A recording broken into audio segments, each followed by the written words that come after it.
back for another episode of Talks with the Elders with me, your host, Tam Dillon. So, we're still on the topic of the rising feminine. In today's conversation, we're going to be exploring things like identity, expression, belonging in a world that's increasingly moving beyond rigid masculine and feminine structures. Across generations, people have inherited ideas about who they should be and how they should be expressing themselves and also where they fit in to society and how they should fit in with society. Now, as those frameworks continue to evolve, many people are starting to navigate a new way of understanding things like identity, what does authenticity mean, and self-expression. So this conversation is not about telling people what to think. It's about creating space for respectful dialogue, lived experience, because that's the best kind of experience we can get, and a deeper understanding of how identity is experienced in a changing world. So today I'm joined by Marshall, is a social studies education major at Winthrop University and has been out as a transgender man since the age of 14. Growing up in South Carolina has given him a unique perspective on identity, community, and the evolving conversation around transgender inclusion and acceptance. Marshall is passionate about education and believes transgender people have an important place within public education and the broader community. I definitely agree with that. Alongside his studies, he enjoys history, music, and community involvement. And Marshall brings both personal experience and thoughtful reflection to conversations around identity and belonging. So I couldn't think of a better person to join me for this conversation. We have lived experience, someone who I've met recently, and within the 20 minutes of conversation, I saw just how passionate Marshall was about the transgender community being part of society. There's definitely, when we talk about the rising feminine, we focus a lot on cisgendered women, but we've got to include everybody, because the rising feminine it's a global thing, and it's global across all our communities. So we've got to listen to the voices across this topic. So Marshall, I'm hugely excited to have this conversation with you today. And I want to hop into our first talking point, and that is how identity and self-expression are evolving for us culturally at the moment. It's I feel like within the past 10, 20 years, we've come very far, but there's still a lot more we have to go. Um, because you think about it from like a historical perspective, because that's like my whole thing. I'm studying history and education. This wasn't a thing like 50 years ago, like barely, but now like you see trans people on TV, you see transgender people like in a bunch of different places, Mm. but there's still a lack of understanding or lack to want to understand why. Um, but I feel like people have been more open to letting people like express themselves, like even throughout like in those earlier generations, like you can see it through like music, like in the 70s with like androgyny and how that became like a thing that people were allowed to do, and then that evolving into a broader discussion about like this like the binary is not the only thing that we have. There are Mm. many different options that look different for multiple different groups of people. It just depends on you and what you do.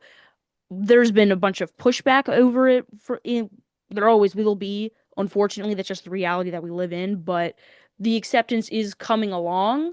Would I like it to come along a lot faster? Yes, but there is just we've come a long way, but there's still a long way to go. Like we're still having conversations like if like I can use the bathroom of my choice, or Mm. like if I'm like allowed to be around children, which is crazy because like Yes.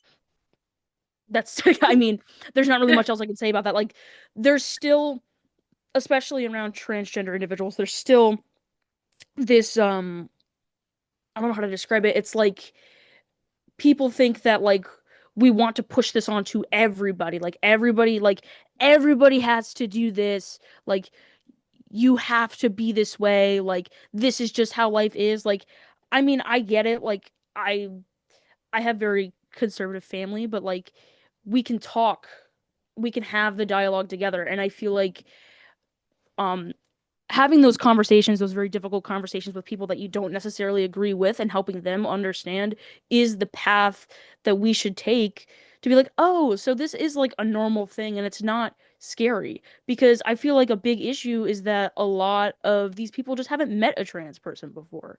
Like, being transgender is not like something I think about every day. I do other things. Like, I I'm in college. I tutor when I'm at college. I have a partner. Like, I do other things. And that goes for all trans people. Being like, it's a part of the identity, but like at the same time, like, we're still people. We're not like political talking points or like people who are out to get you. We're just people. I love that. I love that so much. And it's one of the conversations that we've had in one of our other episodes where we were talking about traditional roles for like kind of the umbrella term of like woman and how women are defined inside society and how they should be defined. And like the consistent theme was like we're human first, and that's the thing. And I love your point on everyone thinks that when it comes to the transgender community that um people need to conform to your ways, like you're trying to convert them, and like that's No. maybe like Christian nationalism, cool, they're trying to convert and Yeah, do the like, conformity thing. But inside, it's the point that you've made there is so prevalent that at the end of the day, you're just people being people.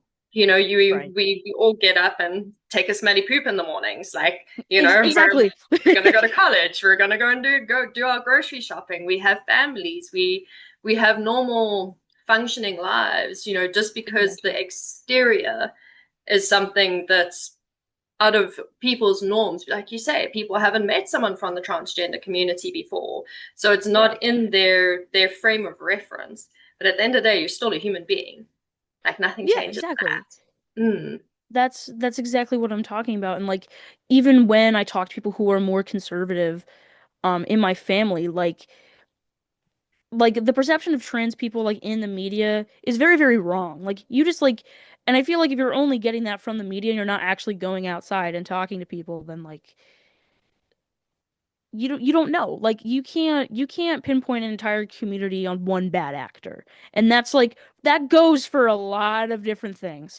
Like, for a Mm. lot of different things that we see in the media, like, that goes for so many different aspects of life. Like, there are bad actors everywhere. I'm not saying that they're like that everybody's perfect. Nobody can ever be perfect, but like, it's just like, not every single like trans person is like evil or like a predator or whatever, like I said. But it's just like, you have to go out and you have to talk to people that make you uncomfortable, because that's how dialogue is made. Like, that's like, I don't necessarily agree with everything um that like my brother says. I don't, but like, I remember when I took a trip up to New Jersey, it's where my family's from, and we were talking, and he was like, yeah, you're like one of the chill ones. And I'm like, what does that mean?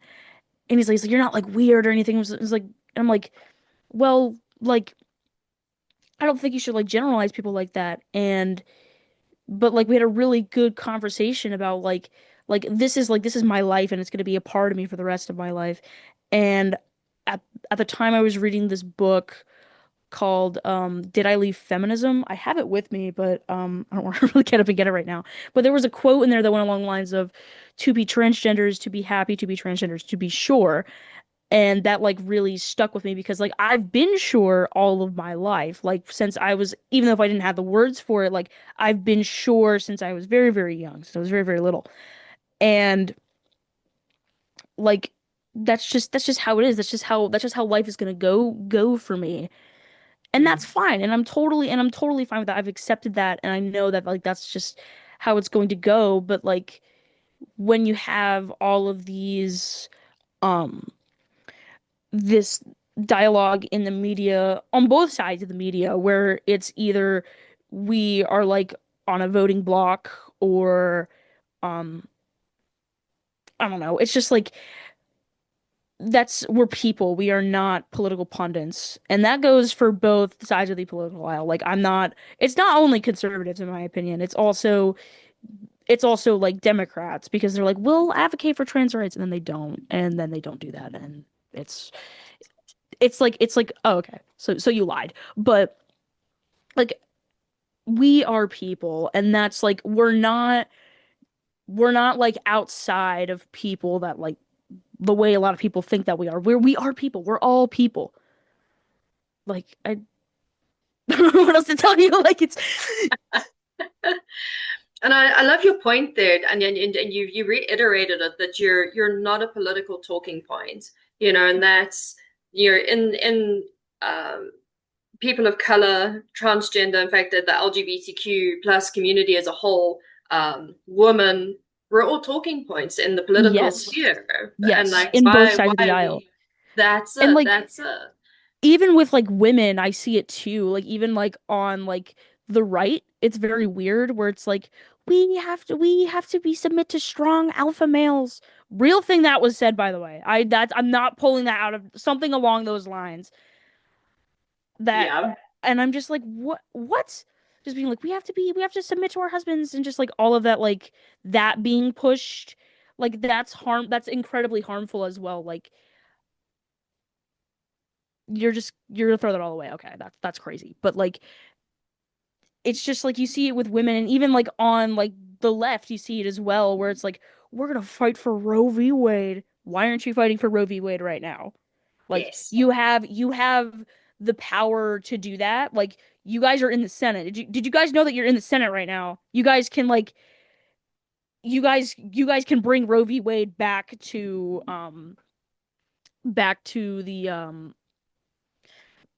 the what is it? I'm blanking on what it's called right now, but it's That's okay. Supreme Court. Bring it back Supreme to the Court. Supreme Court and get it retried. Like we retry, bunch of cases get retried every year. Like you can get Roe v. Wade retried, and you can advocate for that with political base and anywhere within the system. Like you can get that reevaluated. You have the ability to do that now. Why aren't we doing it right now? Because reproductive health care that goes for everybody. Like it's not like it is mainly a women's issue. It is, but like also for transgender people as well. Like we have a stake in that claim too. Mm. And it's just like with it's either reproductive health care for everyone or like we got to start doing something about it because we've seen it in states where it's like doctors are too scared to get like to even like perform it when it's like medically necessary in places like Texas. Um and then the mother dies. And Hmm. it's like oh my God. And like there was another case in Georgia where this woman like she fell into a coma but she was Mm. pregnant and like they kept her body alive and it's horrifically disturbing but like that's at the point where we're at like people are literally dying because like abortion is murder. Like to them, I'm not saying that abortion is murder. I need to make that very clear. That's not what I'm saying. Like, because to these doctors and through the law, like they can get actually that's what it says in the law. Like that is murder, and like it's terrible. It's a terrible thing. Like that. Like all of this has to like intersect, and with like reproductive health care for trans people, it is harder to get. Um, Mm.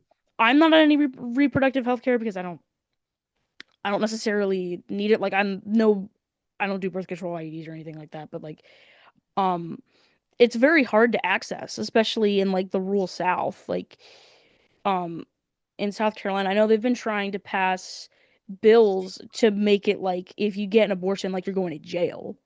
Like, Yep. and it's just like that harms everybody. That harms literally. It's women, and then it's like women in the center. Then you have trans people outside of it. Then you have like all of it intersects. You have like a Hmm. massive intersection. Then you have like people of color as well, especially women of color who get very, very mistreated by the medical system in general. Yes. But we see this massive intersection with issues like this, where there is stakes in all of those groups. Like it affects all of those groups in one way or another. Mm. It's just like it's intersectionality. That's what it is. It's just it affects everyone. It's not just one single group, it's everybody. Yes, that's it. And the one group that it doesn't affect is white men, really White men, predominantly. Like yeah. let's be real about that. And I Yeah, mean that's true. that's the patriarchal structure, you know. And when we that's why the conversation around the rising feminine is so prominent. And you know, white patriarchy freaks out because they're like, oh God, women are going to take Yeah. over and they're going to do to us what men have been doing for centuries. I mean, patriarchy, Yes. we can go right back to the Council of Nicaea in Roman times. I mean, it's a Right. Roman-based system, and it's not just the West that has patriarchy. I mean, the Middle East has a whole lot of patriarchy, and if we look at Oh what yeah. I mean, women don't have Look at access what's to happening in education. Afghanistan. That's yeah, Afghanistan is a prime example of pure patriarchy. You know, and that hierarchical structure of like, you know, the small little concentration on top, and you have this trickle down. It doesn't work, you know. And matriarchy. And I've said this numerous times across different episodes. Matriarchy is a completely different structure. Right. Patriarchy is this. Matriarchy is a circle. You know, you Yeah. have the children in the center, the elderly in the center. Are they fed? Have they got a roof over their head? Are they cared for? Have they got Right. reproductive health care? Has everybody got reproductive health care? And are we looking into how healthcare differentiates between different people?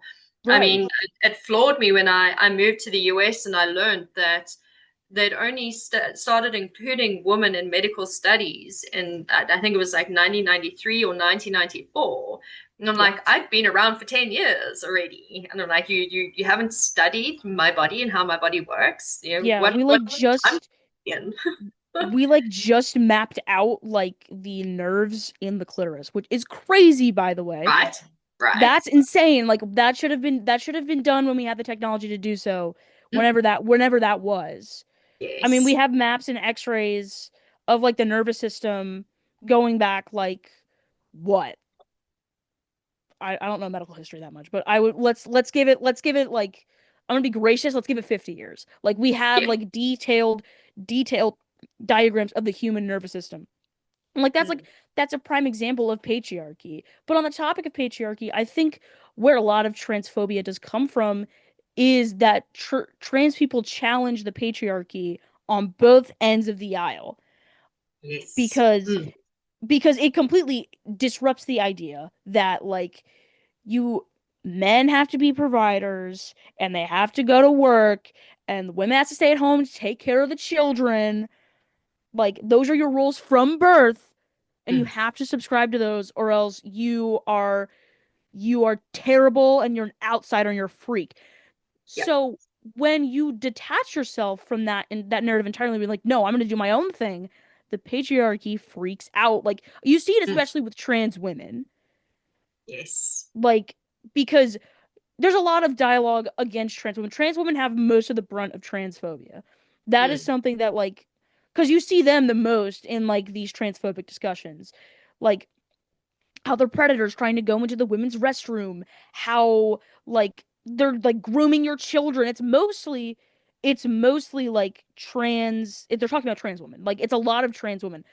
While on the other side of the coin, transgender men are like confused girls, or Mm. like, God, you're just a lesbian. Like, no, that's not how this works. Like, Yeah. it's like on like because like with like trans women, it's like, oh, they're trying to be like fake women. They're trying to be like they're not real women because like they're men and like if you are a man and you express femininity at all, you're evil. And then like with like when like a trans man like wants to transition, they're like, no, wait, but like what about giving birth? What about like your womanly body? What about like transitioning? You're mutilating your body. You're gonna like kill your body. Like it's it's all patriarchy. It's both on both Mm. sides, like where you have like men can't express emotions, they're not allowed to do this, they're not allowed to do that. Like they have to be stoic, they have to be like all this, all that, all the time. And then like Yes. women have to submit, they can't be masculine, they can't do this, they can't do ever. So both of those identities completely break from that mold and are just that's just how it is. Like they break Mm-hmm. from the mold and completely reject patriarchy on both sides of the aisle. And that Yes. just that's where transphobia comes from. It comes from the patriarchy. Every almost every single thing leads back to the patriarchy. Like every like even like small minuscule things relate back to it. And it's like crazy once you start thinking about it. And like you also think about how recently women got their right to vote in America, like 1920, the Mm. 1920s. Yep. That's 100 years ago. That's Mm-hmm. not that long ago in the grand scheme of things. We have Yep. thousands and thousands and thousands and thousands of years upon history. And at that point, America was only like it wasn't even 200 years old yet at that point. Nope. Mm. It wasn't even 100 years old, I don't think. Maybe it was. Yes, it was Yeah. 100 Close, years old. close to about 100. Yeah. Oh, close to about 100. I'm really bad with numbers. So, like, not even 100 years old, and now you're finally giving the women the right to vote. That's insane. But it still wasn't like in full capacity for all women. It was white women first, and Yes. then women of color, black women had to wait until the 60s to be able to vote. Mm. Um, like freely. Like, yes, like there technically was like black people were technically allowed to vote, but like there was a lot, especially in the South, like the people would there would be violence, there would just be so like they would just be not allowed to vote because it was dangerous, or they would have to take the literacy tests Yes. and like so there were so many barriers to voting for them, and then they got that in the 60s. But like then you have the issue of gerrymandering, and then you have just like redlining and just like cutting up all of these places to basically make segregation but not segregation. Yep. And Yeah. you just tear it all apart. Like you're just making it harder and harder and harder. Like that's still being undone today. Like Mm. we have still have a long way to go with that as well. Like um there's just so like I've seen it like with even with my own peers, like how different our experiences are, even in the field of education, where like Mm. yeah, I'm trans and I'm like half Latino or whatever, but like I'm very white passing. Like I have the ability to tell people to tell people that, but like I know a lot of people who don't get that pleasure and have to advocate for themselves like three times harder to be taken Mm. seriously.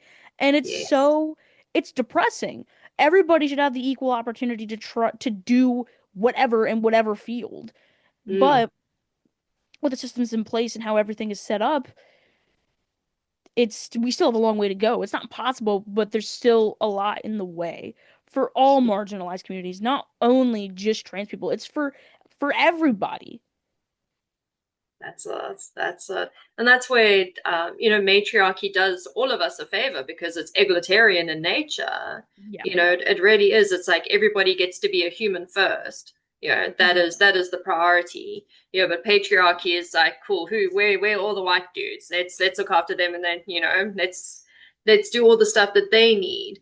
I mean, I'm heading into a divorce because my husband had started delving into the red pill manosphere, Oh but my God. yeah, that was a fun experience to be told I must submit to him, and there's the Hell whole no. thing of the man being the protector and the provider. And I mean, there were many nights he was passed out drunk on the couch, and I'd come through at 3 in the morning and be like, "Hey, shit, is my front door locked? Is the house Right. safe?" And as for providing is not just on the financial sphere. Providing is there food in the house? Have you got toilet paper to wipe your backside with? That is Yep. providing. And Oh, we bills paid. patriarchy is just like money. Money is providing. Money, money, No, money, money, money, money, money, money. And that's the that's not the case because when you think about it on a deeper level, like men work, yeah, sure, but the women are taking care of the house. They're keeping up with the bills. They're they're and a taking lot of care of the them are children. working as well. A lot of them are working. Mm-hmm. Like there's so much more to keep up, and just like you see it like even when it comes to like childcare too. Like oh my God. Like, and even with like younger girls, like you see how it's put onto them at an extremely early age, like as soon as birth. Yep. I'm like, what? Like, what are we doing? Yeah. Like, they Yes. they young girls should have the ability to make their own stake in the world and not have to have all this stuff pushed on them. Mm. Like, just by society at large, not even like parents. Like, it's just like you see, like, even with like toys. Like, Yep. what are we like? You're instilling in these girls' heads that they have to be, you're gonna be a mother. You're gonna be a mother. You need to learn how to operate a kitchen right now. Yes, you're 3 years old, but we have a Yep. kitchen. Like, Here's what are your we easy doing? bake oven. Here's your easy bake oven. Easy bake ovens were lit though. I can't even lie. Um, but like, it's just like you see, once you see it everywhere, and once you see it Mm. intersect with everything, it's just like the whole world opens up. And like, it's an uncomfortable conversation for men to have, and that's why they fall into the manosphere, because they feel threatened. Yes. They feel like that, like their whole idea of them being like providers and like being like, ah, yeah, I'm a man, and I'm gonna do man things. Like, Mm. that gets threatened by any sort of these conversations. And I feel like when we had like the Me Too movement and like the feminist movements within like the late 2010s, men got real scared. And then that, like, those types of men, not all men, um but a lot of them did, they got real scared, and then they went they went to this. And now we see it everywhere. We see it with people like Andrew Tate, um Nick Fuentes, and just Mm. like these other like creators, and like even like guys who stream video games, that little, like, these young boys, they see it and they're like, wow, this is so cool, look at my male role model. And it's just like, it's terrible. Like, there's not a lot of positive male role models for these men, and it's because of the patriarchy. Like, Yes. it's it's a patriarchal thing. They're grooming them into this ideology where they have to be on top, they have to dominate always. Yep. And it's just, and like, even it starts with jokes, and then it starts getting more real and more real and more real until they actually believe these things. And I'm like, it's ridiculous. And it's really sad that like we have to see young men who never thought this way before now do, and are like perpetuating this rhetoric and harming women, harming people of color, harming trans people, harming gay people. Like, I've seen like a massive uptick of, especially with like gay people, not even trans people, gay people. Like, I remember I saw this, like, there was a news thing that I saw about like this street interviewer who was like, they call them like rage baiters. Like, Mm. they go up to people and they just make them really angry on purpose. But it was terrible. Like, it was like these two dads, and they have a kid. Like, and this guy's like, wow, is this like your kid? It's like, did you know that gay men are more likely to be child molesters? And then one of the dads punched this dude because, like, you don't go up to Yes. any couple. Like, just think, you don't go up to any couple and just be like, did you know that, Thank like, you. you don't do that. That's just not something that you're supposed to do out in public. Like, I would have the Exactly. same reaction too. Like, Mm. you don't do that to anybody. Point blank, period. And it's just like you see more stuff like that, like with this, where it's like, look at my statistics that I found. I'm not gonna cite a source because citing sources is a woman thing. Like, okay, whatever. Like, citing source, I don't need sources. This is just true. I'm like, Yes. that's not how that works. But okay. That's Um, a, and I mean, if we do get into actual statistics and you do look at actual sources, you know, white men are, and in all honesty, um, as a woman, I would have 100 transgender women in the bathroom with me and be like, let's be buddies, let's be friends, than exactly. have some white dude come into the bathroom and beat up the transgender woman. Honestly, I'd probably beat him up, but that's just because Right. that's who I am. But I have more trust in people of color, people from the LGBTQ community. I mean, both my siblings are in that community. I mean, my brother was bullied persistently in high school. I mean, he was punched in the throat one day. So he was constantly bullied. My sister as well. So, I mean, I've grown up around it and bullied by family members as well. You know, there was no acceptance by certain family members. But I would much rather share a bathroom with all these minority communities than walk down the road by myself at night and see a white man coming towards me. I would have Yeah. way more fear of that because statistically, they are the ones who, rape and murder and, do all the things that we're accusing Exactly. all of these minorities of. So, you've got to look at statistics. You can't just be like, oh, well, these are my facts. No. Like, and like there are like benefit of the doubt. Like, of course there's bad actors, like I said, but like that's not the full story. If you only look at bad actors, you're gonna see everybody as a bad actor. Yep. That's just with all of these like marginalized communities, like even like with like black and brown people where they're like, oh, this black man murdered this innocent white woman. They're all like this. Look at the crime rate. Mm, This majorly black city is the murder capital of the world. Like, no.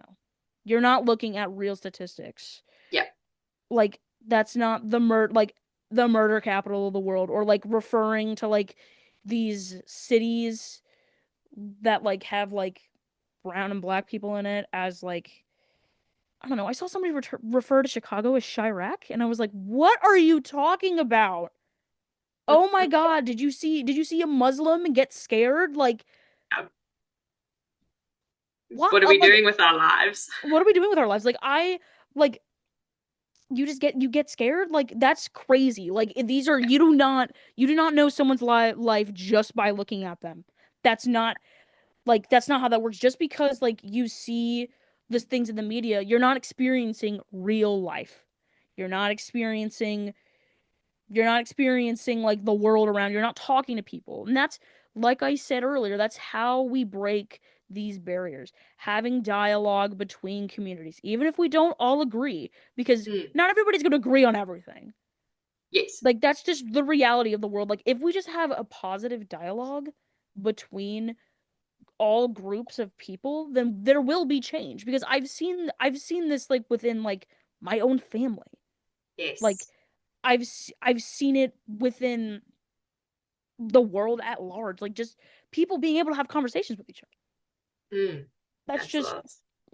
that is how you break that's how you break this down, like listening to people's experiences and just letting it impact you, and letting you think about like how like their view on the world is different than yours, and like taking something from that, being like, I want to be better because of XYZ. Yes. That's it. That's it. It's like let people be people and meet people where they are. And if you don't Right. understand, ask a question. There's a lot to be said for active listening, where you're seeking to have a conversation with the person with the intention to actually understand their experience, instead of looking at the person being like, oh God, they're wearing this, so they've got to be like that. They Yeah. don't go to this church, so they've got to be this way. There's what we look like in our fleshy meat suits doesn't define who we are. Exactly. I'm pretty with blonde hair and blue eyes. I go into a car dealership and they're going to be like, oh, this is an easy target. And I'm like, my dad taught me how to shop for cars, man. Like, let's go. You want to judge me by my appearance? Okay, My let's parents do like, this. I'm about to lowball you for this car. Like, Yeah, yeah, yeah, exactly. So I'm it's gonna like lowball you for this car. You're yeah, not scamming me. This is not how we're playing this game. So, exactly. So I mean, judging people by their appearance instead of having the conversation, and I think that's where the shortfall comes in. Patriarchy, it's like we don't talk. We don't have discussions. We don't talk about those things. Your family, hidden secret skeletons in the closet. Matriarchy is like, let's sit down and have a chat. Let's let's let's talk. let's understand this. That's it. If you look at your indigenous cultures who are very matriarchal, matrilineal, matrifocal, they do that. That's Yeah. instilled in the culture. If someone messes up or something does something that's incorrect, they don't come down on them and discipline. It's Yeah. let's understand how you got there. What made you make those choices and decisions for yourself? Let's understand you. In African culture, you have a really beautiful saying, Ubuntu, which is "I am because we are."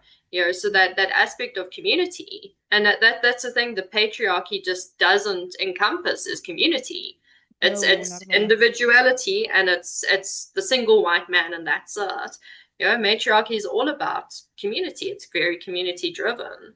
Hmm. Um, I wanna chat a bit about the because I mean we've definitely hit on the rigid social roles and those expectations, but I want Yep. to chat a bit about that relationship between authenticity and visibility, because I think that kind of teases off what we're talking about now really well. Where it's like you look like a certain way, so you've got to be like this. But who is the person on the authentic level? So let's chat about that relationship between how people are appearing and being authentically who they are.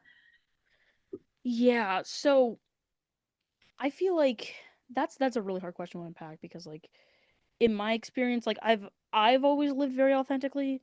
I'm very much a take no shit person. Like I like for everybody, even like for family, for friends, like I will stand up for anybody and like just let people be. Like I go by the mantra, as long as you're not hurting anybody, do whatever you want. You live once.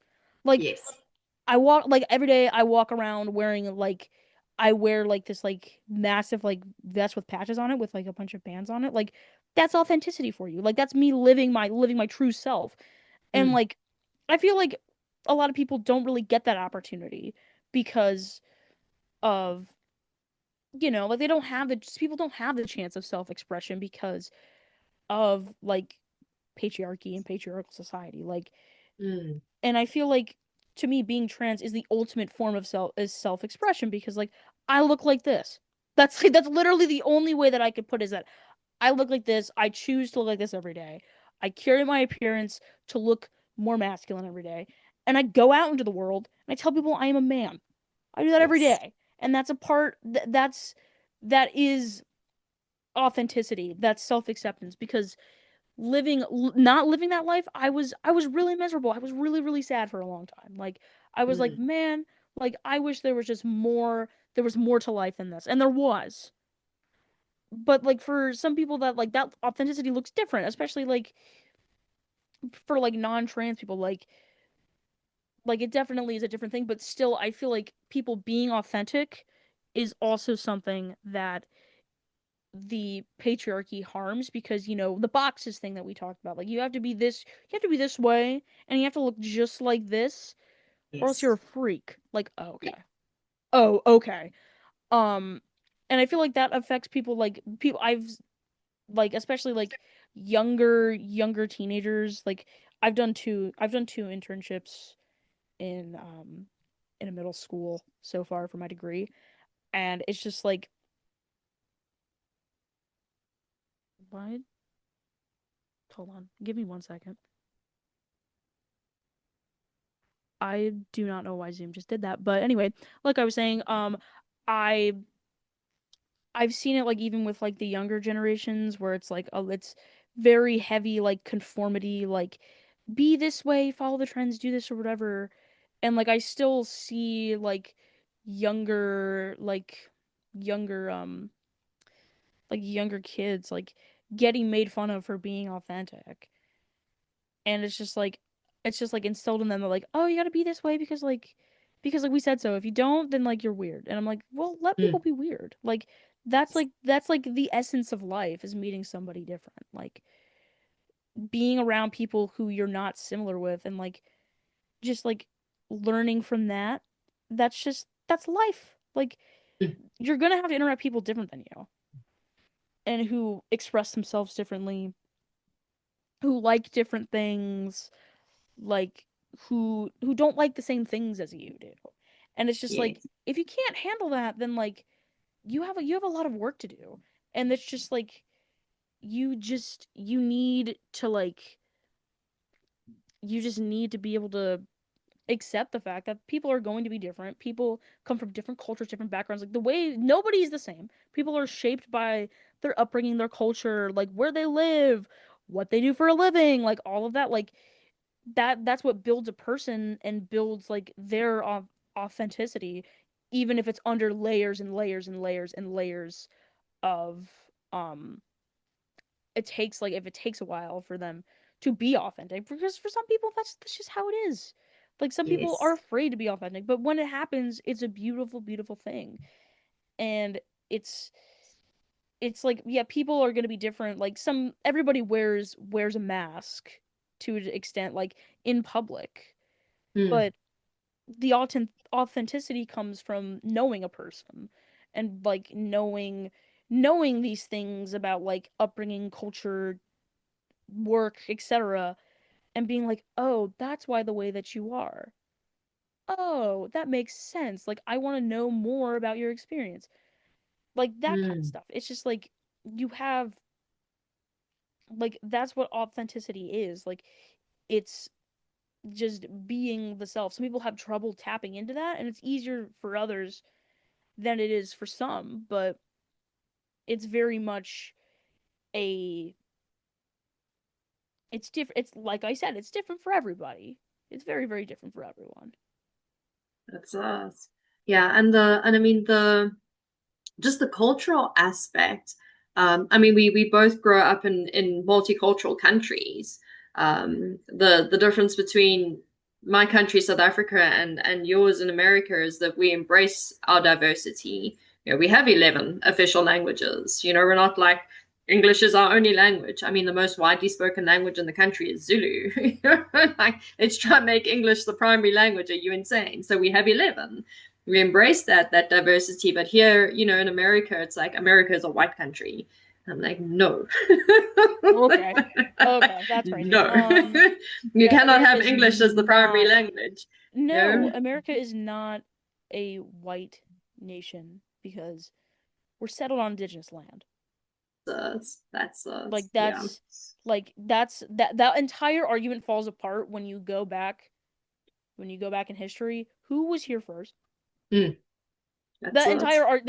that argument is wraps once once those two things come together. It's like, Mm, oh, like yeah, indigenous Americans yes. who are Yeah. still here Yes. being oppressed Mm, to this day. Like shrugs my shoulders. Like I don't know what else to tell you. And like we all in America also, even in the beginning, like there was multiculturalism because everybody came from different different places, even in mm, American colonialism. Like, yes, it was white countries, but we had English, Dutch, Spanish, French. Like, there was mm, still that dialogue going on, even in like settled America, even in like colonial America. And with the introduction of um of enslaved people, that also brought another incredibly important aspect to the American cultural identity. Because mm, like you think about American culture, like especially with like music, that all started because of black music. Everything goes back to jazz. mm. Everything goes Uh-huh. back to blues. Mm. Yes, white people did take talking about you, Elvis and Led Zeppelin, took the ideas from these artists in these songs, stole them. It's like, guys, look at my song that I totally made myself. But it was pioneered by these black artists. Like, Yes. especially blues. Like blues music Mm, inspired rock and all the genres that came from that. And that is thousands, thousands and thousands of genres came from blues. Blues and jazz are the originators of like all music culture in America. Like yes. that was just so if you call America a white nation, like a culturally white nation, strange. That's very strange because of just like with the music example that I just gave. Like Mm, okay, like yes, like there a lot of American culture is still heavily white. Um especially with like Christianity and mm, all of that, like that coming in, like the colonization, oppression, like that is an America, that's a very American thing, but also what makes America is the experiences of all of these people together, like in the Yeah, dialogue that we've had over the years with that. and again, it's I've lived in a couple different countries, and obviously grown up in a very multicultural one that embraces that. So moving here, and seeing that huge shift into like prominent patriarchy, and like again that rides on the whole thing of white dominance.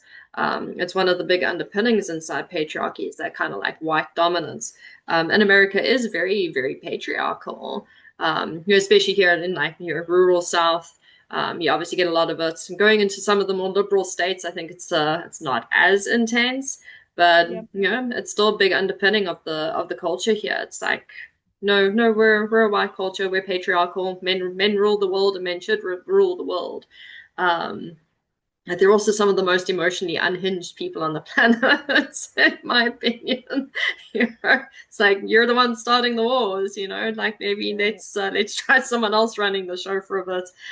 I wanna chat about the emotional and social experience of living outside assigned roles for a bit because when we're thinking about matriarchal societies and this feminine rising movement that we have, you have a lot more acceptance of you're allowed to be who you are. You're allowed to express yourself emotionally. In fact, we want to. We want to know where you're at and what's happening for you.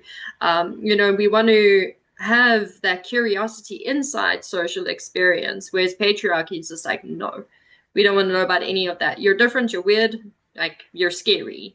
So let's chat about that emotional and social side of living outside the norms.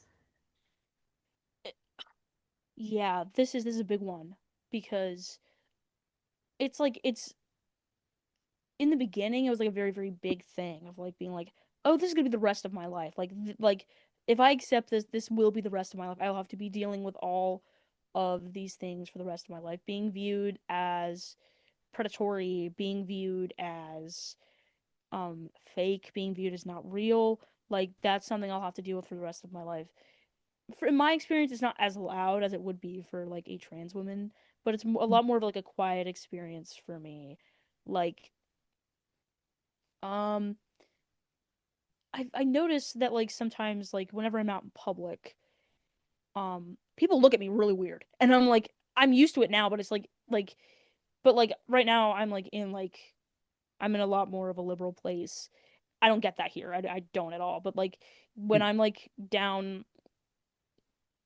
south, like I do notice it. I remember when my partner came to visit me for my birthday a couple months ago.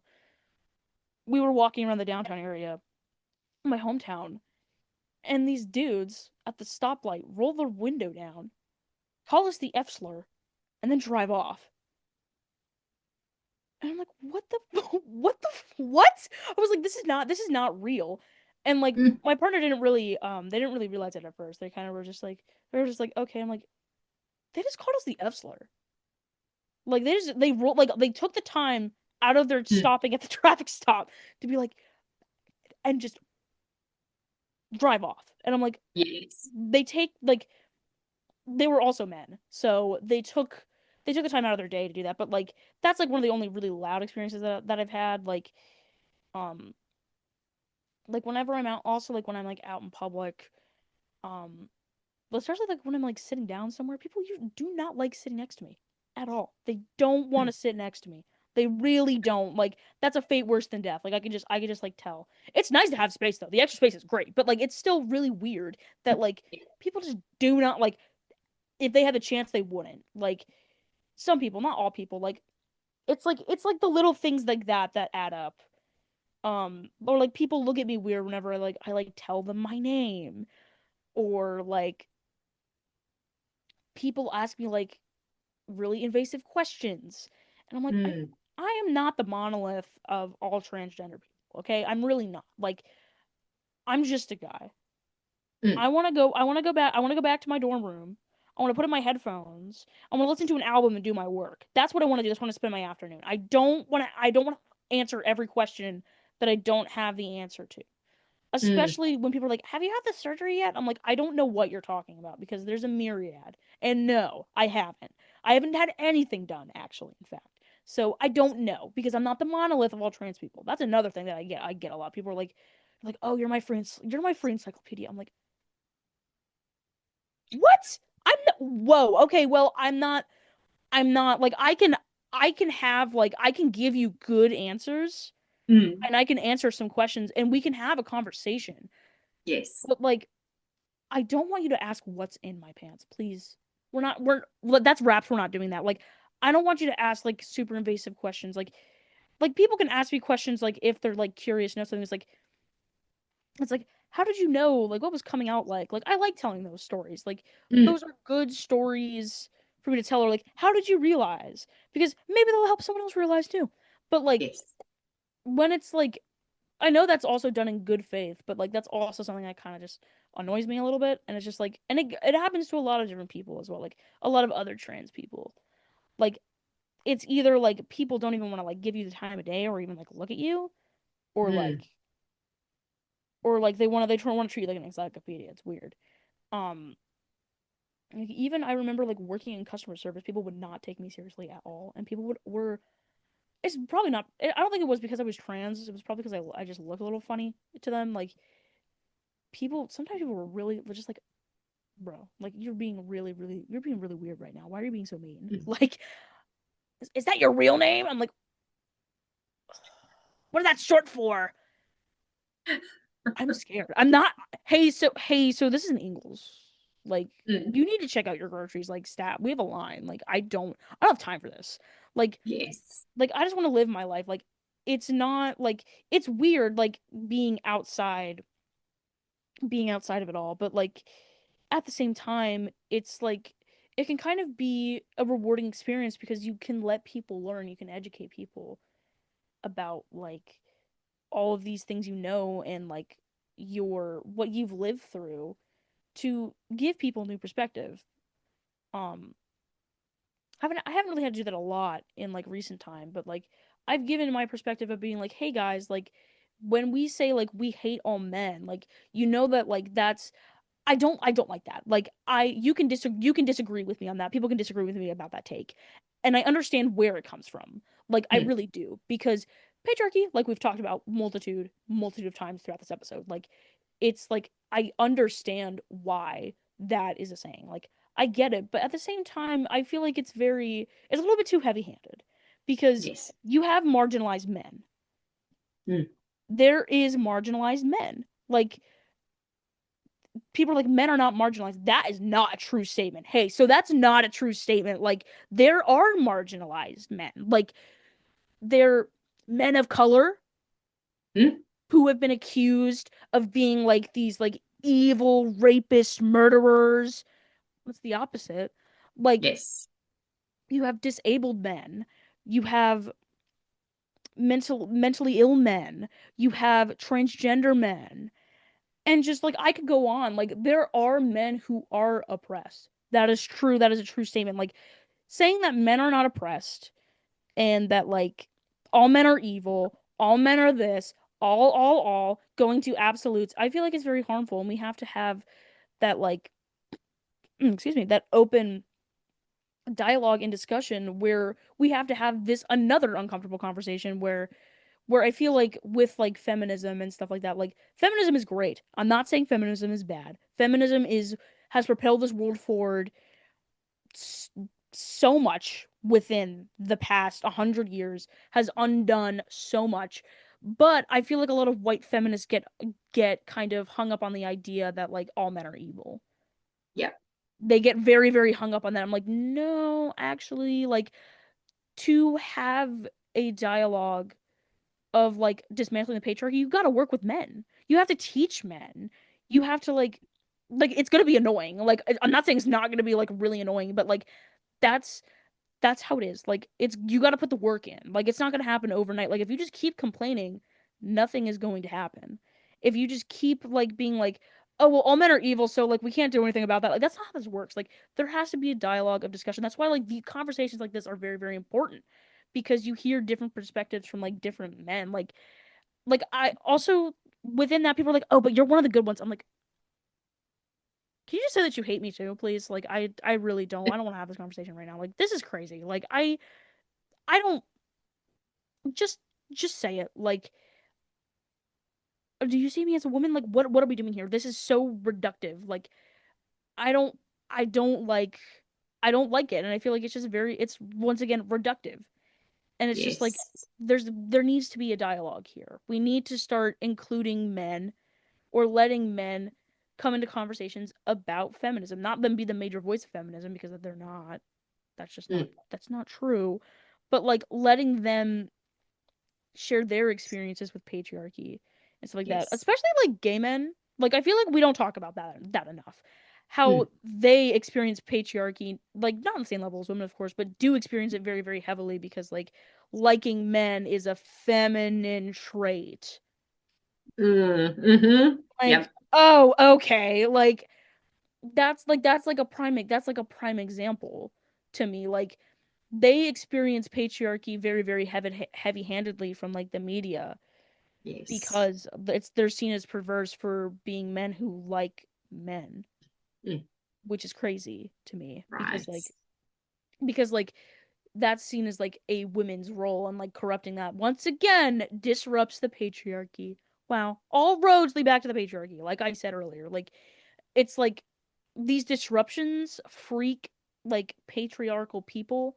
They freak them out because there are patriarchal women as well. Like there are women who do feed into the patriarchy.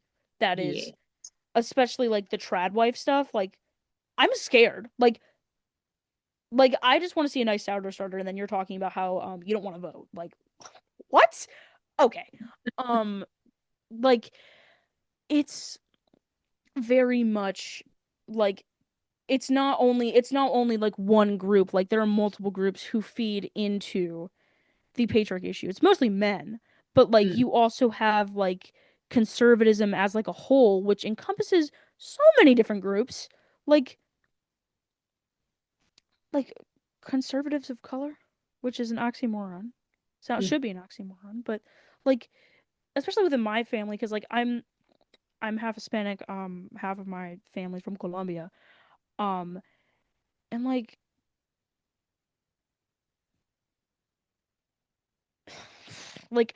that's crazy. I'm just gonna leave it at that. Like you're gonna vote against you're gonna vote against yourself. Okay, that's great. I love that for you, but like that's you're voting against like the entire like the entirety of like culture. Yes.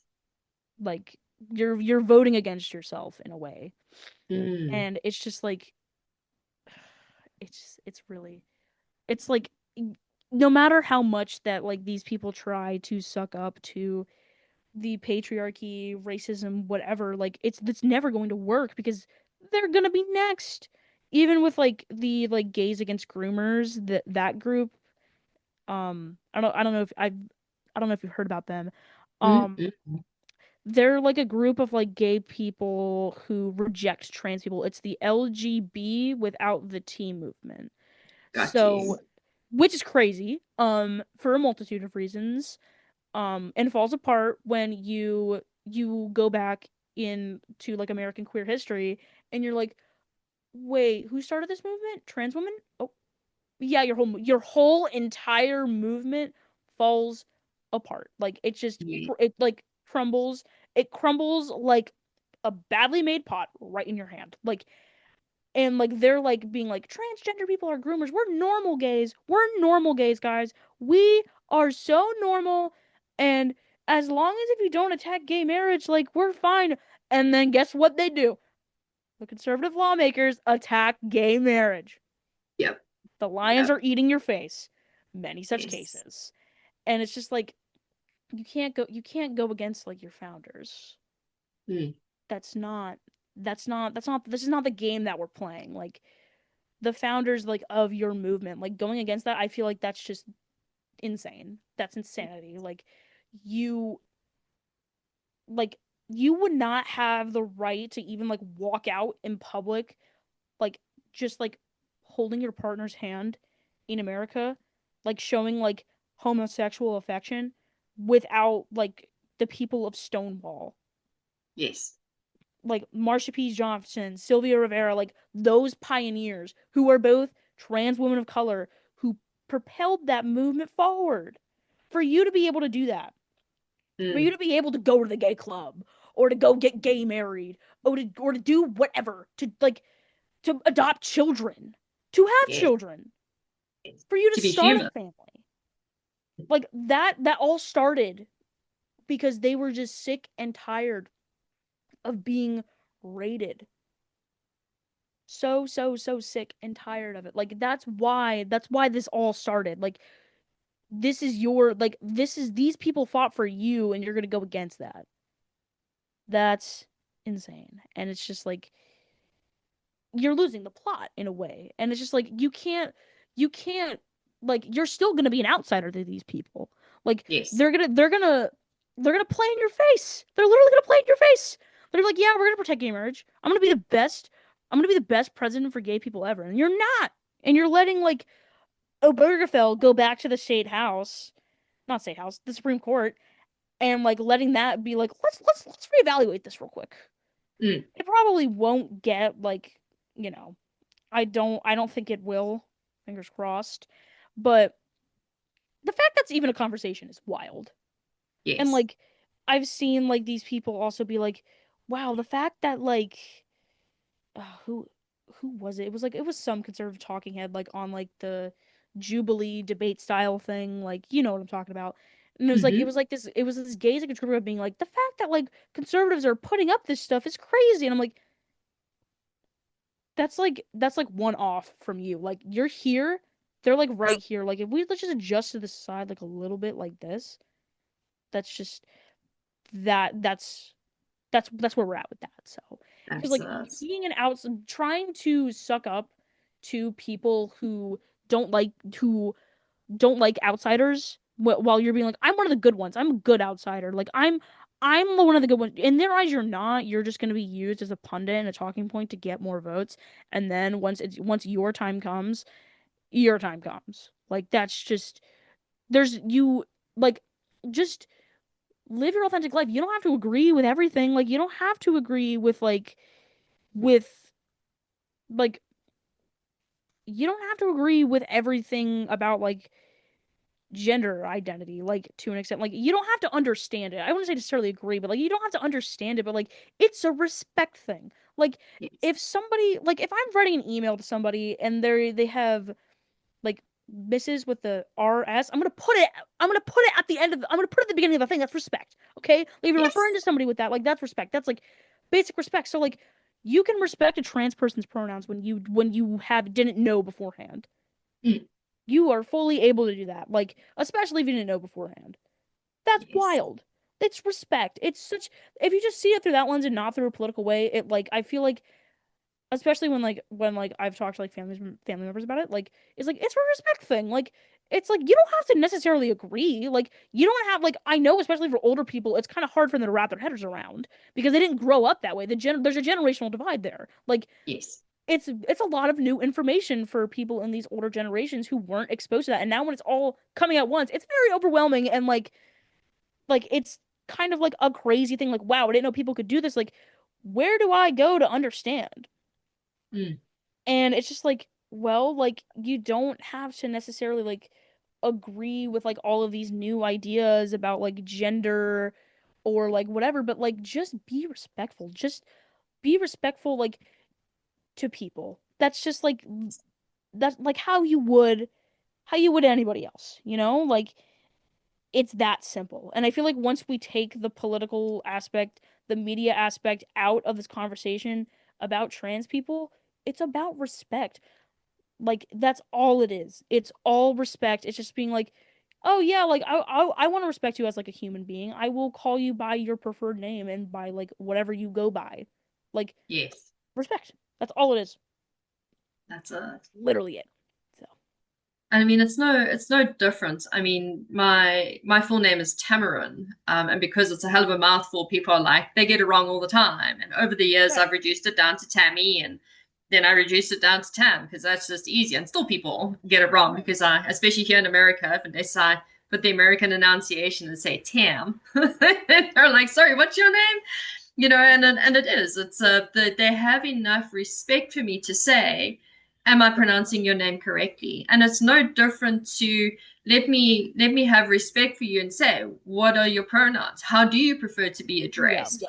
What name do you prefer me to use? And it's not a challenging conversation. It's not, it literally takes 2 seconds out of your day. If you're going to take 2 seconds out your day to roll down your window to shout a slur out the car, you can take Yeah, 2 like a what are day you doing? like, hey, what do I call you? Yeah, like being able to like have uncomfortable conversations with like people that you don't understand.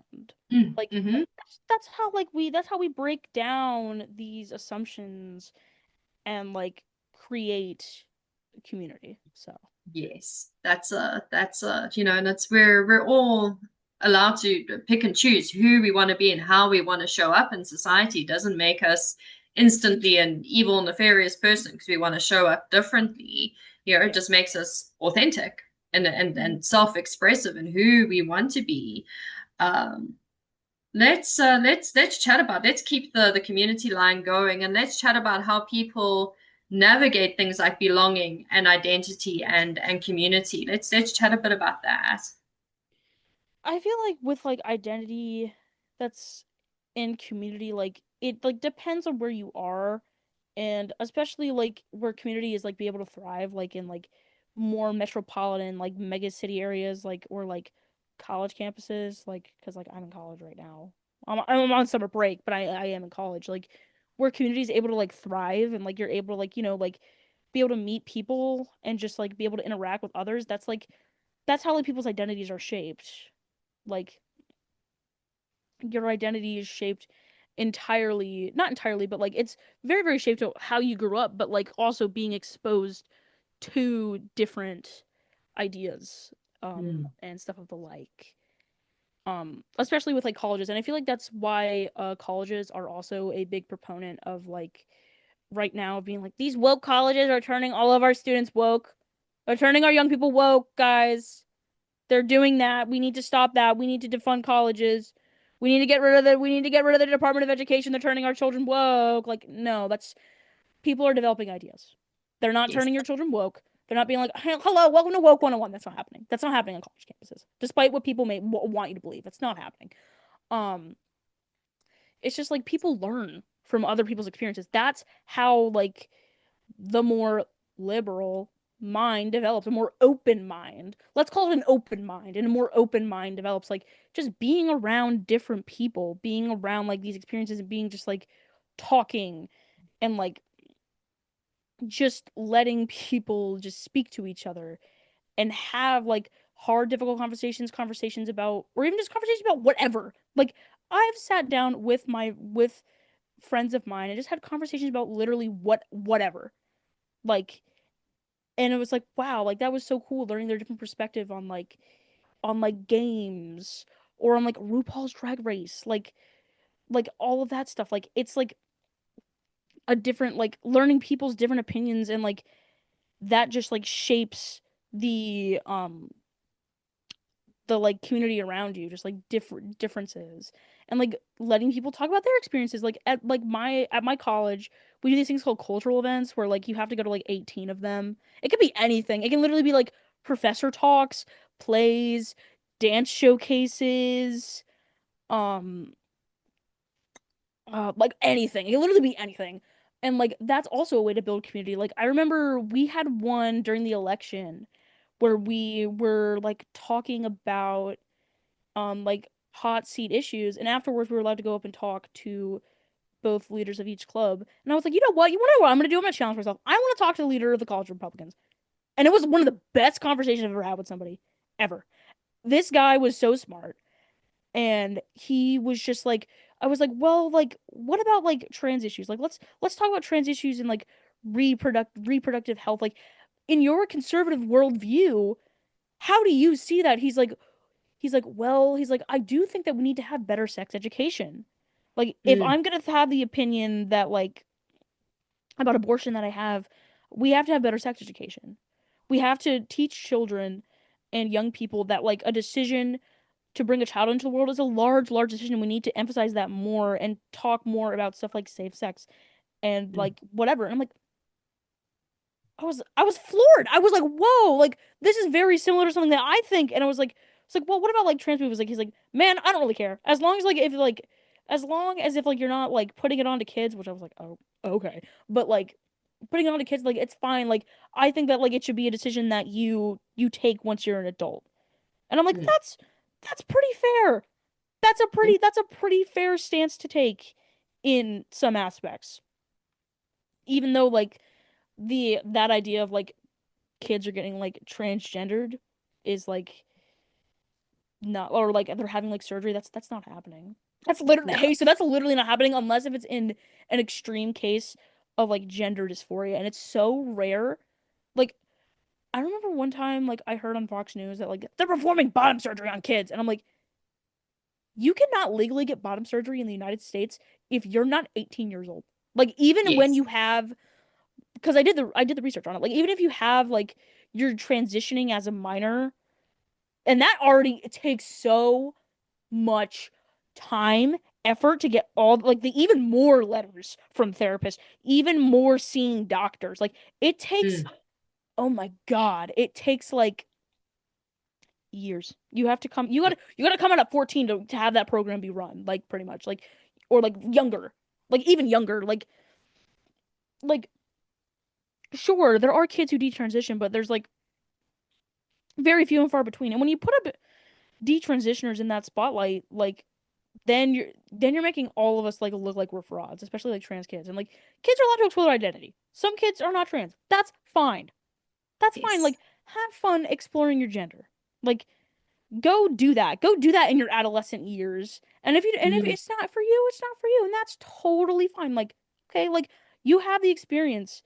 And like I've even seen some people who have teen transition like online being like it was actually a really really insightful experience, and I lived that experience, and like now I understand like trans people so much better.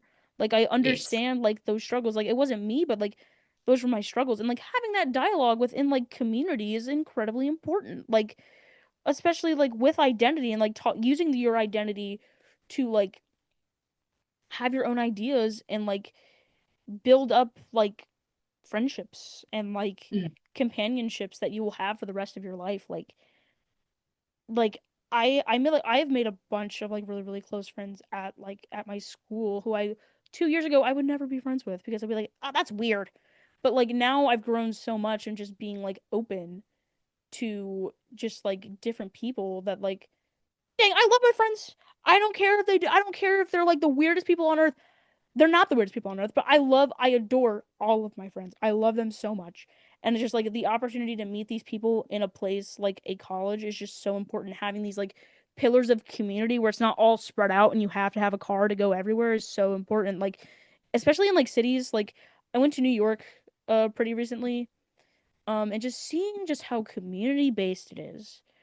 Like, especially like Brooklyn, like, oh my God, it was so cool. Like you have so much public stuff. Like you have like YMCA's, you got like the public transit system, you got like you have like all of these like places where like parks where people can hang out. You have like these free like places where you can go, like historical sites where you can go and just like be like, dang, like come inside and look at our really cool public historical stuff.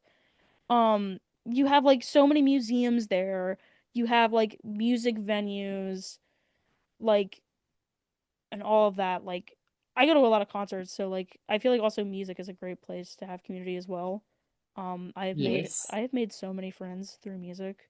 I like just like relating to people and like talking about music. Like I like metal music, so like it's kind of like more of like an abrasive style of music.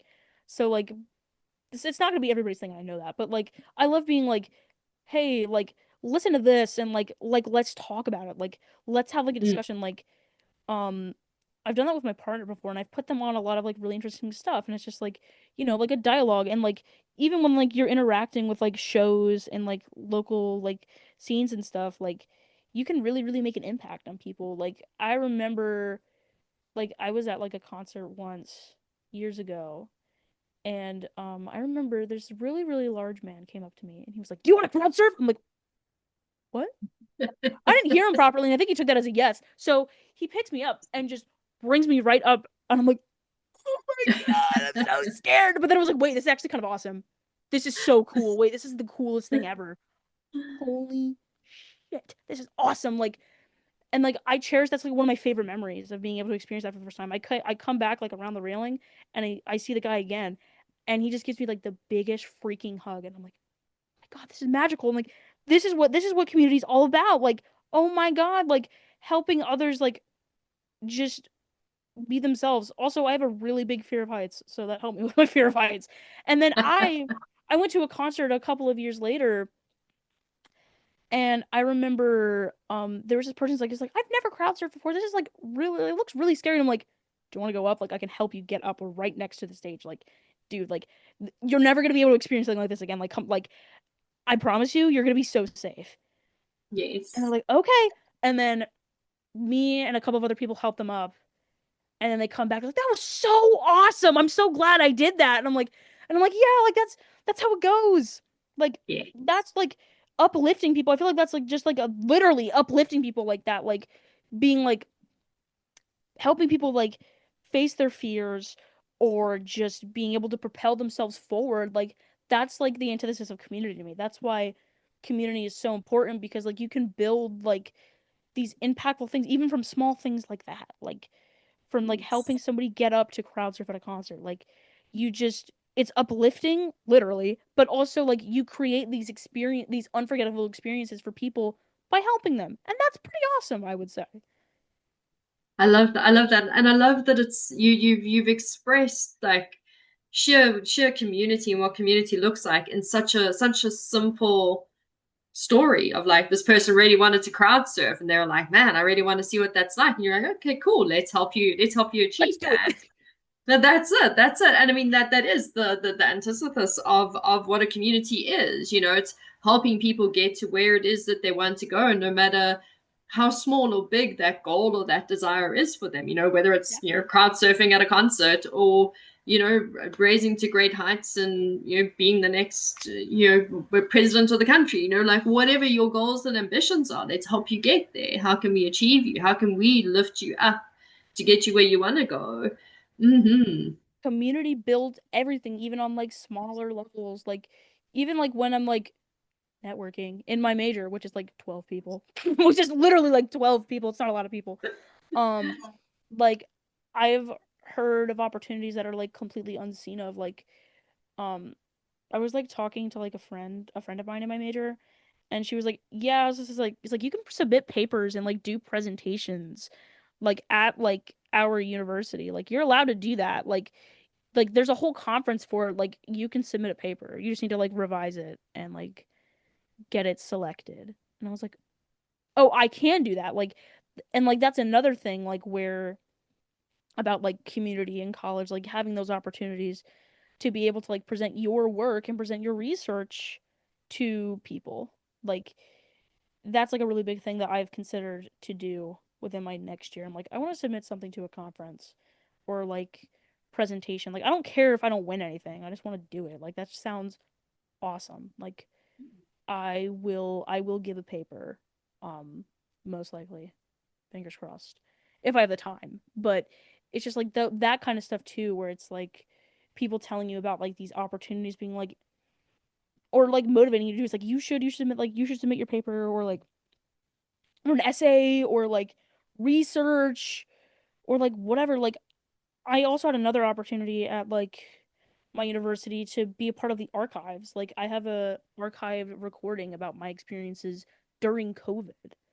Um like it's in like the university archives forever. So that was also really cool and that's like another like community thing like without like um college or like these like community based places, like you lose a lot of that. You lose a lot of culture, you lose history, you lose education, you lose that. And I feel like the fight against like these woke institutions is like we can't lose that kind of community. Like it's so important for young people to be able to share their ideas in a non-harmful place.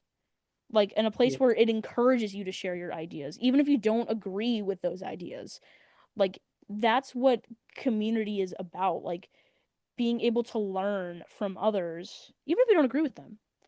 Just being able to have a dialogue with each other and being able to build up from that, whether that be business opportunity, relationships, all of that. Like it all comes together in that way.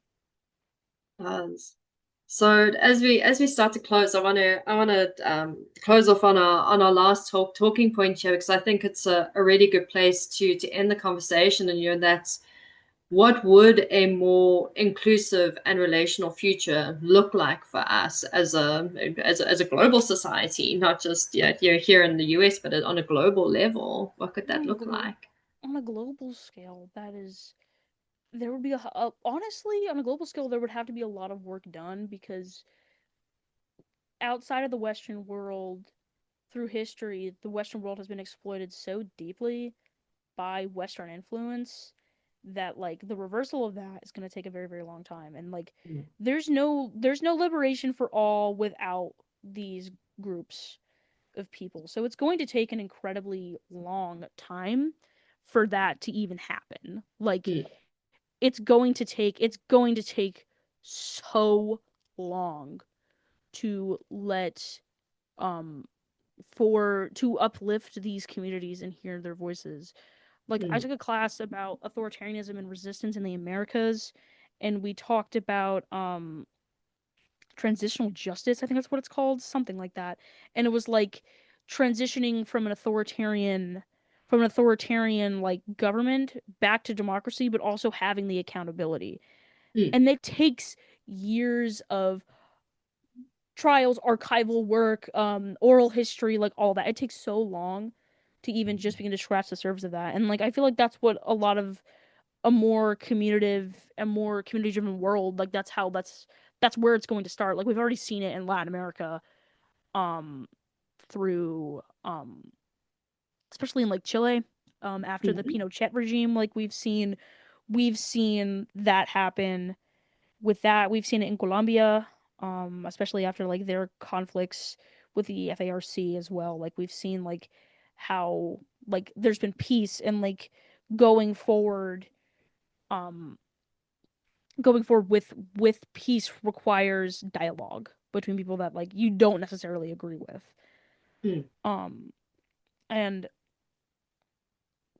it's just like that's how it's gonna have to be for a lot of places, even in the Western world, mm, where it's like um where you have to have like these conversations about being like this happened by the way and it was mm. terrifying for all of these people and we want justice, we want to be heard, we want accountability, like Yes. we want that's what we want, like we want to be able like to move forward is to have these conversations, these hard conversations of being like hey you like XYZ happened, Mm, um you this was a terrible thing and like we need to move forward from this by trying to come to an agreement on something like even like on like small levels all the way until like now, like yes. into larger issues with like the patriarchy, conservatism, like stuff like that, like and the pushback that we're seeing from conservatives is because like it's like the accountability aspect. That's what it all boils down to, Mm, is that accountability is is what is going to move the world forward, I think. And just like having but being open to conversation, not like doing an us against them kind of thing. That's not being that's not like a conversation. that's not a conversation. That's like playing with fire. Um but it's like a more like just being able to have conversations and come to an agreement of like these sorts of things where it can be political issues, it can be personal issues. Like that's just like we still have the conversation today about like reparations or like people being like slavery wasn't that bad. Read a book. read a book. Read a book and talk to someone. Read a book, take a history class, read a study. Um, Like just like be just being able to have that conversation. Like that's just one that I can think of on the top of my head that's like kind of like a hot seat issue that I see a lot of people talk about. mm, Um that's like always been like an issue, but that like leads back to racism obviously. But it's just like where we have these conversations and have a non us against them attitude, that's where we started to see the progress. And like it's going to take a long time. Like we still, from the example that I gave about Chile, we still do not know the entirety of the horrors of like the Pinochet regime. Like it was, if you haven't done research onto authoritarian Chile, I highly recommend doing so. It's like real. It was like through the 70s all the way until the 90s. mm, Um, and it was like it was fascism kind of in a way, but more authoritarian in nature, not really had fascist elements, but was like very much authoritarian and an example that we can look on in a modern lens that's not really too far away from us, where we can be like that is that's something that we nobody wants to become. We don't want this is what like military destabilization and like um pressure to have a free market does. It's what it does. Like yes. just let countries be. Okay? Mm, Like I feel like that's just let them be. Like you don't have to like dominate the world to be able to like to be okay. Like just let countries be. Let's have how about we have dialogue between more liberal or woke countries? How about we like come to agreements and we actually learn what they are doing for these systems, what works and what doesn't, so we can improve on further. Let's have a conversation and not be like, oh, this is woke and we have to destroy it. Like, no, like let's have a conversation. Let's talk about it and let's move forward. And let me see like um if I can level here and understand and take something from that conversation even if I don't agree with everything. Like even on like world politics, like I also took like a political science class and like I don't really agree with everything about political science because a lot of it is even though it was international relations, it was still very like American based, and I was a little bit disappointed in that. But America's like the world power, so I mean you're gonna expect that. But it's just like it's just like I still learned a lot from that class that like I take forward even if I don't agree with everything. Like it gives you more perspective on like world politics and like helps you understand conflicts a little bit better. Um, that class also was really hard, but and I put a lot of effort to just get a B in that class. But it was an interesting experience because like even if I didn't agree with like how policies carried out, like we talked about like the World Bank and like other organizations like that. I'm like, whoa. Um, but like I can understand why these systems are in place and why like they came to be because at the end of the day, like with systems like that, they were trying to uplift poorer countries.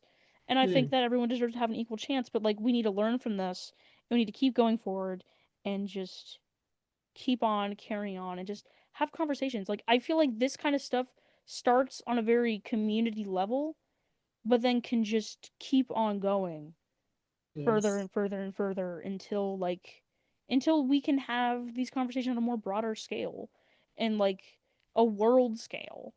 Like you see look at it look like at like the stuff with like the genocide in Gaza, like how the conversation with that has completely changed within the past Mm, 2 years. yes. Not even 2 years, like three, four, like because like a lot of people didn't really care about it, but now that like we see on the ground of stuff that's going on in the Gaza Strip, the West Bank, Lebanon, all of those places, now people are like, oh, like this is like we're seeing a genocide happen in real time. Probably the Yes. most well documented genocide in all of history. Like Mm, we need to wake up. Like we have now like we have like people who are anti-Zionist in power, smaller scale power, but we're getting somewhere with that. Especially like that's how the conversation starts. Is it starts on the smaller level. Like you see people exposing the horrors of what's going on in a place that's foreign to you. You link it back to like the Holocaust or other genocides throughout history and you're like, wow, we're watching this happen in real time through our mm, phones. Oh my yes. God. this is insane. Like, something needs to be done about this. And now we have politicians who are talking about this and who are like, we're not going to let, like, I'm not going to let this, I'm not going to stand for this. I don't want to give Yes. money to Israel so they can bomb innocent people who didn't really do anything. Once again, the bad actors conversation. Like, you Mm. can't, like, there was no threat. Like, there was, like, yes, the attacks on October 7th did happen, but you don't need to punish an entire group of people for an attack. But also Israeli aggression and a bunch of other aspects like of how, like, if you poke a bear's gonna poke you back. Yes. That's how it is. Like, if you're gonna poke a bear's gonna poke you back. So, but with that, and just like, that's how those conversations, starting those conversations and educating people about issues like that is how we see change. And I think the stuff with the Gaza genocide is a really, really good example of how we are seeing slow but real change in real time. Yes, absolutely. And I mean, Chile is a really great example. Um, Cambodia, another really like prime example with their genocide. I mean, it's the biggest genocide per capita that the world has Oh seen in my our god, yeah. history with the Khmer Rouge. And I mean, to go, if you want to understand genocide, go stand in one of the killing fields and tell me how you feel. You know, I can't Yeah. bring myself to go there because of the Yeah. atrocities. It's the same with the Holocaust. And here we have got that going on in real time. And it's about having the conversations, having the hard, uncomfortable, awkward conversations. And kind of patriarchy sits in that realm of we don't talk about that. Conservatism, we don't talk about that. It's Yeah. those are no-go subjects, and they have to Mhm. be go subjects because those are our fellow human beings that are having an atrocious experience, and we're just standing by and saying, oh, we can't talk about that, like Literally. bullshit, like we have to talk about that. There's a phrase that was taught to me earlier this year when we did an episode on colonization, and my Bushman friend said, we're all distant relatives, and I mean, here we can go look at mitochondrial Eve and be like, yes, like Yeah. genetically we are all distant Mhm. relatives. I mean, we're all coexisting on the same rock that's flying through outer space. Right. We have to look after our neighbor, whether that is my literal neighbor next door, or the neighbor in the country next door, or the neighbor that's on the continent next door. And I think the point that you've left it on of like having those really hard, uncomfortable conversations is where it starts, and being willing to shut the fuck up and listen to what the other person Yep. has. Yep. And just be like, hey, this is what's happening outside of your experience. Yes. Look at it and sit with it. Like, this is wrong. Like, we all know this is wrong, but Yes. you got to challenge yourself a little bit. So, Mm. and that goes for everything that we've talked about. I Yeah. think, like, there are multiple perspectives. You got to challenge yourself to talk about the things that are harmful and saying that they are harmful and bringing it to the table. And then that's how change occurs. Change occurs through dialogue and conversations. And I feel like that's kind of what it feels like I've been saying the same thing over and over again, but like, that's really what everything comes back to. It's like the Ouroboros snake. Like, it's eating Mm-hmm. itself. It's circling around itself. It's eating itself. Like, that's how that is how that's how dialogue is created, and that is how change occurs. Um, Yes. one of my favorite song titles of all time is I don't know if it's song title or I don't know if it's a lyric, but is "Change is gonna come." Change is always going to come, whether it's slow or whether it's really, really fast. Like, change is going to come, and it's only a matter of time. So, That's a and it starts at the on the ground level with people, humans, and we're all humans at the end of the day, and we're all humans sharing varying different experiences, and it's about, I think, curiosity is one of the best ways to come in with your dialogue. Let's have these conversations. Let's do this more often and come with a sense of curiosity. Let me understand you and your experience, because that's the only place we can talk from is our lived experience. yeah. And that's how we learn from one another. It's like, hey, I lived through this experience, let me share it with you, you know, and someone will either relate or be like, wow, that's way out of my frame of reference, but now I have a bigger understanding of the world and how it works. So I think that if we can take one of the main things away from this conversation is conversation is really important. Dialogue is where we make the change.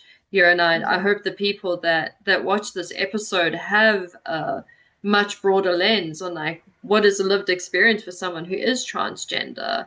Uh, Yeah. you're human at the end of the day. Yeah. You know, you get up and you go to college. You have friends. You have a life. You're normal is the biggest thing. You're just Yeah. another functioning human being, just like everyone else. And it's the same for anyone. Mm, Just another person, and I just happen to have this experience. That's all it is. So that's it. That's it exactly. Marshall, a huge, huge thank you. I've loved this conversation. I knew it was going to be a good one.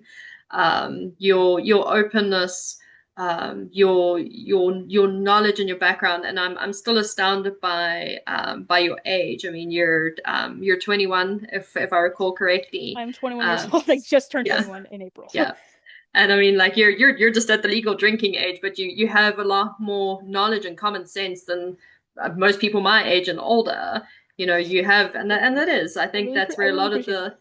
yeah, and I think that's where a lot of the change will come is the younger generations. You know, my generation is leaving the world a certain way for your generation, and your generation will leave the world for the next generations down, and we've got to remember that. So don't be like, oh well, this person's 21. What the hell do they know? Dad, you know a shitload. You Yes. know a shitload. Um, You want to have a good conversation with someone who knows what the hell is going on in the world. Come chat to this phenomenal 21-year-old right here. Thank you so much. Yeah. Very, very kind of you. Yeah, but a lot of people have told me it's like, wow, you have an old soul. Like my mom tells me that all the time. She's like, you have a very old soul. It's like you're very, very emotionally intelligent. I'm like, me? I'm like, I guess. And then like, but then I see it with other people my age. I'm like, I'm like, oh, right, right. But it's just like it's important to have conversations. And like, I think there are a lot more people my age who do harness um the the the emotional intelligence that people say that I do. um or like whatever you want to call it. Like I'm not trying to gloat myself up or anything, but like I feel like there's definitely a lot more people that you can learn from, especially young people. And I feel like discrediting young people because they're young Mm, is just like that's weird. I don't like that. Like everybody has an experience that's useful, not useful or like that's insightful to hear about. If that makes sense. yes, So, that's yeah, and that's I think what you said there was really awesome and like don't discredit someone because of their age. like I be mean, I'm old as sure well. someone watching this entire episode, and we've got to the end, we're like, you know, this person's only 21. They'd be like, wait, what? Hmm. Like, are you sure? Yeah, pretty sure. Yeah, but this was an amazing conversation. Such a great opportunity for me to be here. Like I never expected that I'd have an opportunity like this ever in my life. Like, wow. I am literally just some guy, so I'm just like, this is crazy. But like, it's it's great to be able to have this opportunity, and I wish more people could have opportunities like this.